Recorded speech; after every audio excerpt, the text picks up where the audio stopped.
آپ کو حضرت شیس علیہ الصلوۃ والسلام سے محبت ہے تو آپ ان کے لیے علیہ السلام لازمی لکھیں۔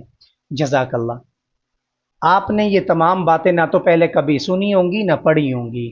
کیا آپ جانتے ہیں کہ وہ پہلے نبی کون تھے جنہوں نے انسانیت کو لکھائی اور علم کی وراثت دی؟ کیا آپ نے کبھی سوچا ہے کہ حضرت آدم علیہ السلام کے بعد نبوت کا چراغ کس نے سنبھالا؟ اس کے علاوہ کیا آپ جانتے ہیں کہ حضرت آدم علیہ الصلوۃ والسلام کا کفن مبارک کہاں سے آیا؟ چلیے پھر جانتے ہیں صرف اس سوا دو منٹ کی ویڈیو میں۔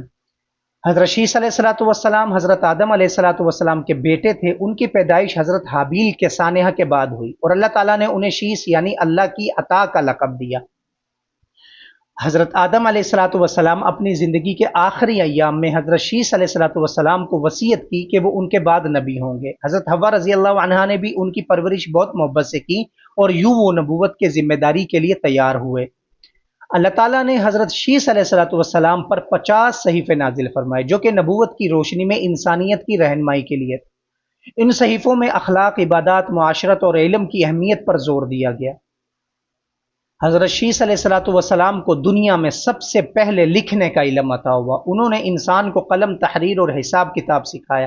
یہی وجہ ہے کہ انہیں علم کا معمار بھی کہا جاتا ہے۔